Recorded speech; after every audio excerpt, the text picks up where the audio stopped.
एक नगर में भूख, प्यास, नींद एवं आशा नाम की 4 बहनें थीं। एक बार चारों बहनों में लड़ाई हो गई।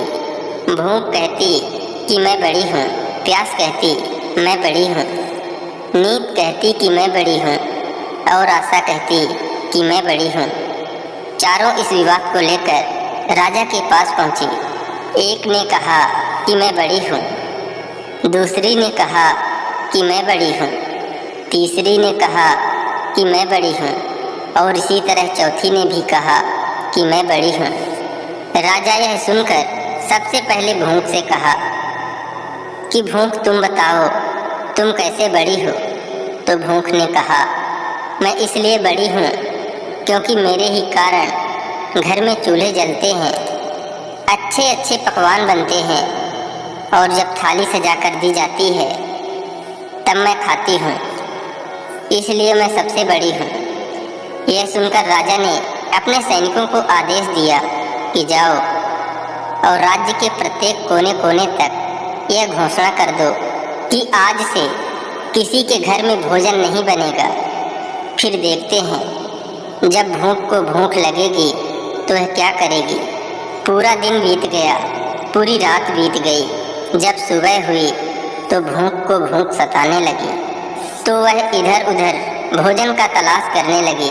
जब उसे कुछ नहीं मिला तब वह भूख के कारण घर में पड़ी बासी रोटियों को खाने लगी। प्यास यह सब देख रही थी। वह तुरंत राजा के पास गई और बोली, हे राजन, भूख हार गई। वह घर में पड़ी बासी रोटियों को खा रही है। देखिए, मैं सबसे बड़ी हूँ। राजा ने कहा, तुम बताओ कैसे बड़ी हो? प्यास ने कहा, मैं बड़ी हूँ क्योंकि मेरे ही कारण लोग कुएं खुदवाते हैं, तालाब बनवाते हैं एवं बर्तनों में पानी का भी संचय करते हैं और जब किसी पात्र में भरकर मुझे पानी देते हैं तभी मैं पीती हूँ, इसलिए मैं बड़ी हूँ। यह सुनकर राजा ने अपने सैनिकों को आदेश दिया कि जाओ, पूरे राज्य में घोषणा कर दो कि कोई भी कुएं ना खुदवाए, कोई भी बर्तनों में पानी ना भरे, सभी तालाबों और कुओं में कड़ी पहरा लगा दो। देखते हैं जब प्यास को प्यास लगेगी तो वह क्या करेगी। पूरा दिन बीत गया, एक रात भी बीत गई। जब दूसरे दिन प्यास को प्यास सताने लगी तब वह इधर उधर भटकने लगी। उसे जब कहीं भी पानी पीने को नहीं मिला तो वह मजबूर होकर गड्ढे का पानी पीने लगी। नींद यह सब देख रही थी। उसने तुरंत राजा के पास जाकर कहा कि राजन, प्यास हार गई, वह गड्ढे का पानी पी रही है, इसलिए मैं सबसे बड़ी हूँ। राजा ने कहा, तुम कैसे बड़ी हो? तो नींद ने कहा, मैं इसलिए बड़ी हूँ क्योंकि मेरे ही कारण लोग पलंग बनवाते हैं, बिस्तर लगाते हैं। जब मुझे बिस्तर लगा कर देते हैं तब मैं सोती हूँ, नहीं तो मैं नहीं सोती हूँ। राजा ने अपने सैनिकों को आदेश दिया कि पूरे राज्य में घोषणा कर दो कि कोई भी पलंग ना बिछाए, उसमें बिस्तर ना डलवाए। नींद को जब नींद आएगी तो देखते हैं वह क्या करेगी। पूरा दिन बीत गया, आधी रात बीती तो नींद को नींद आने लगी, तो इधर उधर बिस्तर खोजने लगी। जब बिस्तर नहीं मिला तो वह मजबूर होकर ऊबड़ खाबड़ जगह पर ही सो गई। आशा यह सब देख रही थी।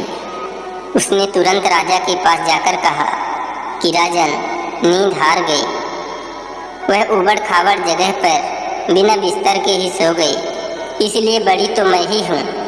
राजा ने कहा, तुम कैसे बड़ी हो?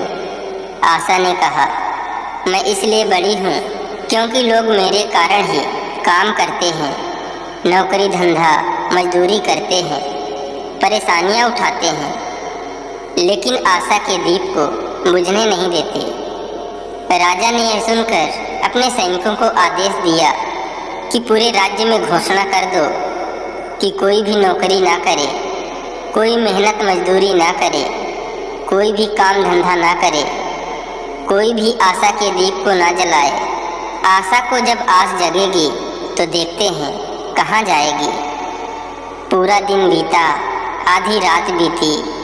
जब आशा को आस जगी तो वह इधर उधर गई, लेकिन चारों तरफ सन्नाटा था। सिर्फ एक कुम्हार टिमटिमाते दीपक के प्रकाश में काम कर रहा था। वह वहां जाकर टिक गए। कुम्हार ने देखा, उसका सोने का दीपक, सोने की बाती और सोने का महल बन गया।